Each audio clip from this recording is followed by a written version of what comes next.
সামিল হওয়ার মেন কারণ হচ্ছে যে কাউন্সিলিং প্রক্রিয়া অভূতপূর্বভাবে হঠাৎ করে কোনো কারণ ছাড়া, কোনো ভ্যালিড রিজন ছাড়া সেখানে থমকে যাওয়া, এটা অত্যন্ত হতাশাব্যঞ্জক ব্যাপার। আপনাদের সামনে আমি কয়েকটা মেডিসিনের নাম বলতে চাই। অ্যামিট্রিপ্লিন, অ্যাংজিট, এই ট্যাবলেটগুলো আমাদের জানার কথা নয়, কিন্তু এগুলো আমরা জেনেছি আউট অফ অ্যাংজাইটি, উৎকণ্ঠা, উদ্বিগ্নতা, অনিশ্চয়তার মধ্যে দিয়ে ৩৫,০০০ চাকরি প্রার্থী দিন অতিবাহিত করছে, রাত অতিবাহিত করছে নির্ঘুমে। সেই জন্য সেই পুঞ্জীবিত ক্ষোভ আজ আন্দোলনে ফেটে পড়েছে। কিন্তু আমাদের আন্দোলন করার কথা নয়, আমাদের রাস্তায় নামার কথা নয়।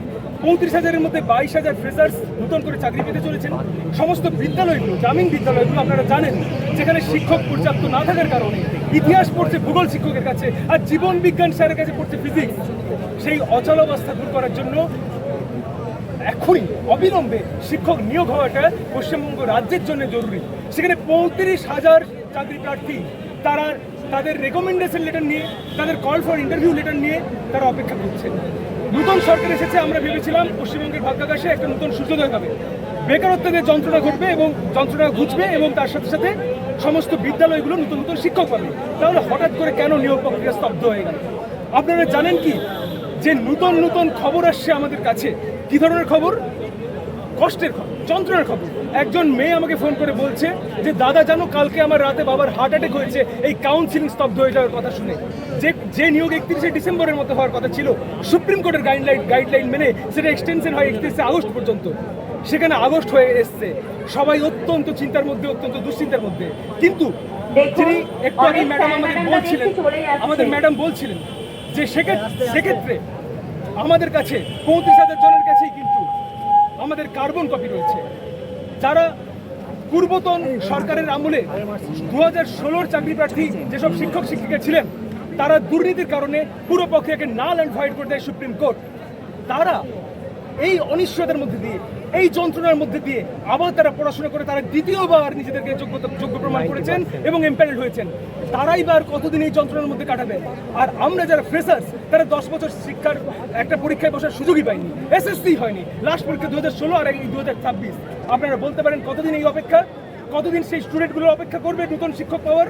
নতুন সরকার জাস্ট ৩ মাস হয়েছে, এর মাঝে দেখা গেল যে কাউন্সিলিং প্রসেস বন্ধ করা হবে, পোস্টপন্ড করা হবে। কোথাও গিয়ে সরকার কি সময় চাইছে? সময় কি আপনাদের দেওয়া উচিত? দেখুন, সরকারের কাছে আমরা অত্যন্ত আশাব্যঞ্জক। আমরা সরকারের বিরুদ্ধে এখানে আন্দোলন করতে আসিনি। আমাদের জায়গাটা হচ্ছে বিদ্যালয়ে যে 15ই আগস্ট পালন করবার। 15ই আগস্ট হচ্ছে স্বাধীনতা দিবস, মুক্তির দিন। আমাদের মুক্তি কবে হবে? সরকারের কাছে আমরা এই আর্জি রাখবো, সরকারের কাছে আমরা আশাবাদী। তবে হ্যাঁ, হতাশা তো আছেই। আমরা এটুকু কি আশা করবো না যে 3 মাসের মধ্যে গোটা পশ্চিমবঙ্গ খুঁজে 5টা রিজিয়নের জন্য 5টা চেয়ারম্যান খুঁজে পাওয়া যাবে না? ডিআইকে দিয়ে কাজ চালাতে হবে?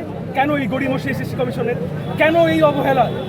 সেই জন্য আমরা কাতর আর্জি জানাচ্ছি যে অবিলম্বে এই নিয়োগ প্রক্রিয়া, এই আমাদের যে ক্ষোভ বিক্ষোভ এইসব নয়, আমাদের রাস্তায় থাকার কথা নয়, আমাদের বিদ্যালয়ে থাকার কথা। আমরা এই 15ই আগস্ট, আমি অন্তত পার্সোনালি ভেবেছিলাম যে আমরা সব বিদ্যালয়ের শিক্ষক শিক্ষিকারা মিলে 15ই আগস্ট স্বাধীনতা দিবস উদযাপন করবো। আর আমাদের এই বন্দিদশার মধ্যে কেন ঠেলে দিচ্ছে? কেন এই যন্ত্রণা থাকবে? আপনি বলুন। এতদিন পর্যন্ত এসএসসির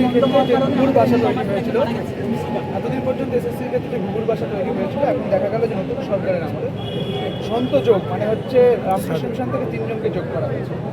এতে কি কিছুটা হাল ফিরবে, কি মনে হচ্ছে? দেখুন, প্রথম কথা হচ্ছে আমরা কিন্তু আর অপেক্ষা করিনি। আমরা বলতে পারতাম পশ্চিমবঙ্গের জনগণ যে ঠিক আছে, যে সরকার আছে থাক না, আরও 10 বছর থাক অপেক্ষায়। আপনারা আমাদেরকে অপেক্ষা করতে বলছেন। অপেক্ষা সবসময় ভালো নয়, অপেক্ষা অনেক সময়তে খারাপ।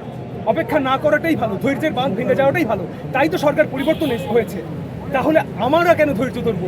কেন আমাদেরকে এই অনিশ্চয়তার মধ্যে রাখছেন আপনারা? সরকার, আমরা তো জানি যে সরকার এসেছে, অনেক প্রত্যাশা। আমরা